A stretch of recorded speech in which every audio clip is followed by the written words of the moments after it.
فأنا ناصح لإخواني بالصدع بالحق تبيض وجوههم.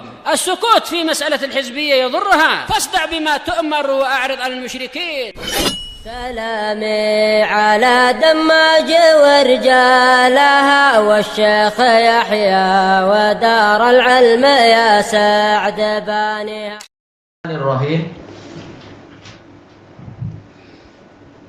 Kita masih di akhir-akhir muka surat 68. Qala al-mu'allif wafaqahullahu ta'ala, faman lam yu'min bil qadar falaysa bimu'min wa la yadkhulul jannah.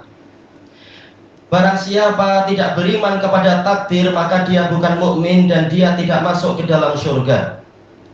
An Abdullah bin Fairuz ad-Dailami, ini adalah tabi'in, qala waqa'a fi nafsi syai'un minal qadar. Terjadi sedikit di dalam jiwa saya suatu keraguan, yaitu kerumitan tentang masalah takdir. Fa'ataitu Zaid bin Sabit, lalu saya mendatangi Zaid bin Sabit. Fasa'altu, lalu saya mendatangi beliau. Faqultu sami'tu Rasulullah sallallahu alaihi wasallam yaqul. Saya mengatakan, maka beliau mengatakan, faqal, saya mendengar Rasulullah SAW bersabda, lau anna Allah azaba ahla samawatihi wa ahla ardih. Seandainya Allah menyiksa seluruh penduduk langitnya dan seluruh penduduk buminya, la adzabahum ghaira zalimin lahum. Pastilah dia menyiksa mereka dalam keadaan dia tidak menzalimi mereka. Walau rahimahum kanat rahmatuhu lahum khairan min a'malihim. Seandainya dia merahmati mereka, niscaya rahmatnya kepada mereka itu lebih baik daripada amalan mereka. Baik, dijelaskan oleh Ibnu Qayyim rahimahullah, ini menunjukkan sehebat apapun ibadah kita tetap belum memenuhi haknya Allah Ta'ala. Makanya kalau Allah menyiksa kita, Allah tidak zalim sama sekali, karena kita yang belum memenuhi kewajiban bersyukur, memenuhi kewajiban untuk memenuhi hak Allah sebagai sesembahan kita. Tetapi kalau Allah merahmati kita, rahmatnya lebih baik daripada amalan kita. Amalan kita tak seberapa sama sekali. Rahmat Allah lebih luas dari itu. Baik. Walau kana laka jabalu Uhudin au mislu jabali Uhud, laka sebagai khabar kana muqaddam. Apabila dan seandainya engkau memiliki gunung Uhud atau seperti gunung Uhud, zahaban, ini sebagai tamyizi, itu emas, anfaqtahu fi sabilillah, engkau menginfakkannya di jalan Allah, maka bilahullahu min, Allah tidak menerima itu darimu, hatta tu'mina bil qadar, sehingga engkau beriman kepada takdir. Wa ta'lama annama asabaka lam yakun liyukhti'ak, dan engkau mengetahui bahwasanya apapun yang menimpamu itu tidak akan luput darimu. Wa annama akhta'aka lam yakun liyusibak, dan apa yang menimpamu, apa yang luput darimu tidak akan menimpamu. Wa innaka in mutta ala ghairi hadza, dalam qiraah yang lain mitta, tak masalah mutta dan mitta. Kalau engkau mati bukan di atas ini, dakhaltan nar, engkau akan masuk ke dalam neraka. Baik, karena apa? Karena ini dosa besar, atau karena ini perkara manhajiyah akidah, atau seperti sebagian ulama yang tidak beriman pada takdir memang hukumnya adalah kafir, karena ini rukun iman. Baik, makanya amalnya tidak diterima walaupun sebesar gunung Uhud emas. Diriwayatkan oleh Imam Ahmad dan dihasankan oleh Al-Imam Al-Wati'i rahimahullah. Nah, ini menunjukkan apa? Kalau ada kesulitan, ada syubhat, memang kita tanya kepada para ulamanya, dan juga intinya adalah setia pada manhaj salaf. Nah, ini dia tanya ketika menghadapi syubhat dari pihak Qadariyah barangkali dan sebagainya. Nah, beliau tanya kepada salaf yang lebih tinggi dari beliau. Wa an Abi Hazim an Amr Ibni Syu'aib an Abi an Jaddihi radhiyallahu anhuma, ini Abi Hazim Salamah bin Dinar, anna Rasulullah sallallahu alaihi wasallam qala, hadisnya hadis Abdullah bin Amr ibn al-As. Abdullah bin Amr. Rasulullah sallallahu alaihi wasallam bersabda, la yu'minul mar'u hatta yu'mina bil qadari khairihi wa syarrih. Seseorang tidak beriman sehingga dia beriman pada takdir yang baik dan yang buruknya. Qala Abu Hazim, la'anallahu dinan ana akbaru min. Semoga Allah mengutuk suatu agama yang aku lebih besar dari dia. Kebenaran qadim, kata Umar bin Khattab. Nah, berarti ajaran yang baru ini dia bukan kebenaran. Dia datang setelah sahabat, setelah zamannya sahabat. Yakni at-takdziba bil qadar. Agama yang baru itu apa? Yaitu mendustakan takdir. Diriwayatkan oleh Imam Ahmad dan sanadnya hasan. Dan hadis ini dengan sanad-sanadnya dan penguatnya disahihkan oleh Al-Imamul Albani di dalam As-Shahihah. Wa an Abi Darda Uwaimir radhiyallahu anhu anin Nabi sallallahu alaihi wasallam qaal la yadkhulul jannata 'ad, tidak akan masuk surga pendurhaka. Wala mu'minun bisihir, demikian pula tidak masuk surga orang yang beriman kepada sihir, yaitu mempercayai ucapan penyihir dan sebagainya.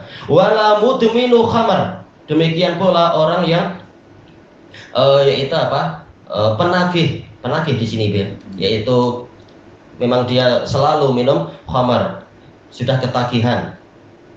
Wala mukadzibun biqadar, demikian pula orang yang mendustakan takdir, tidak masuk surga. Ancamannya itu.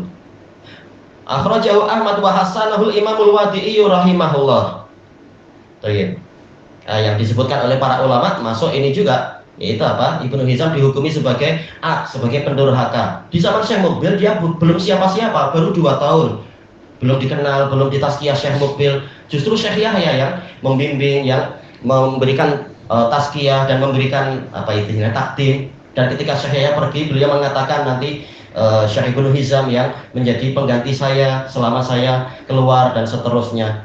Tahu-tahu setelah itu setiap kali ceramah Syekh Yahya nggak disebut, tapi kemudian dulu kita di zaman Syekh Mukbil, kita ikut Syekh Mukbil, kita ikut ulama besar. Oh ini qarinah, engkau durhaka pada orang yang membimbingmu pagi petang siang malam selama belasan tahun, bukan hanya 2 tahun. Ini durhaka. Tahu-tahu masjid-masjid Syekh Yahya pun direbut. Padahal kata para ikhwah yang orang dekatnya Syekh Ibnu Hizam yang tobat mengatakan dulu ketika Syekh Ibnu Hizam orang belum kenal dia sebagai ulama, tapi ada tazkiyah dari Syekh Yahya, maka orang jadi percaya dan masjid ini tetap di bawah di bawah nazirnya Syekh Yahya, dia dipercaya di situ. Nah, tahu-tahu durhaka seperti itu. Tapi malah gabung dengan para hizbiyun dan jam'iyun dan membuang nama Syekh Yahya di kepemilikan, kepengurusan masjid dan seterusnya. Sebelum fitnah itu membesar, dia yang melakukan itu. Baik. Bilahuna wallahu a'lam. Soalan. Apa penyebab Ibn Hizam lembik dalam manhaj, sedangkan dia pensyarah Fathul Majid yang hebat? Baik. Diriwayatkan oleh Imam Ahmad dan Abu Dawud dan lain-lain dari Abi Darda dan juga datang dari Zaid bin Sabit, hadis mutawatir yang mana Rasulullah SAW bersabda, "Farubba hamili fiqhin wa laysa bifaqih wa rubba hamili fiqhin ila man huwa afqahu minhu."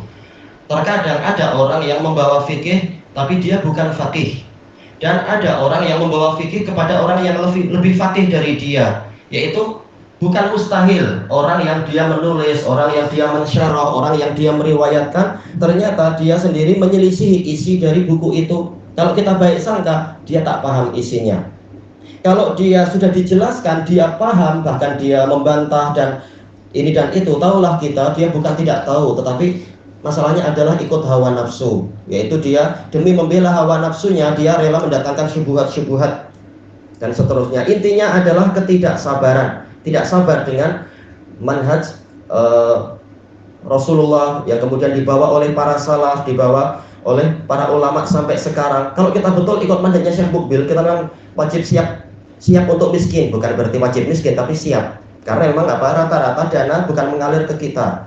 Tahu bahwasanya kita tidak minta. Kalau tidak minta jarang diberi memang. Demikian pula manhajnya Syekh Yahya, banyak orang tak puas. Bahkan gurunya Ahmad saja yang di sana itu, dia sendiri cerita, tapi bukan lewat anak kan, waktu itu dia dekatnya orang itu, anak lupa siapa namanya yang meninggal rahimahullah itu. Siapa? Faisal. Nah, dia ceritanya adalah kepada ikhwah Malaysia yang meninggal, Hisham ya. Mengatakan Ahmad bilang, karena tak boleh hidup di sini kayak gini. Makanya bukan sebulan, kurang dari sebulan dia di Damas itu, tapi hebat di sini boleh jadi syekh atau apa. Banyak orang tak sabar. Demikian pula kata ikhwah yang dengar kalamnya si Khidir yang di sana itu, Khidir yang di mana itu? Di Kuala Lumpur itu.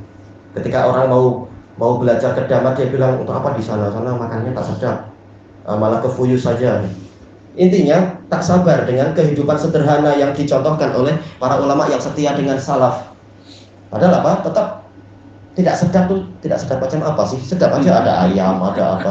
Coba dibandingkan dengan makanan yang dimiliki oleh hizbiyun, memang kita nggak ada apa-apanya. Banyak orang yang tak kuat itu. Jadi intinya adalah ketidaksabaran.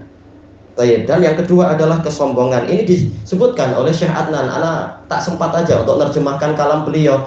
Sebab-sebab menyimpangnya Ibnu Hizam disebutkan 1, 2, 3, 4. Di antaranya adalah kesombongan. Dia sudah merasa hebat.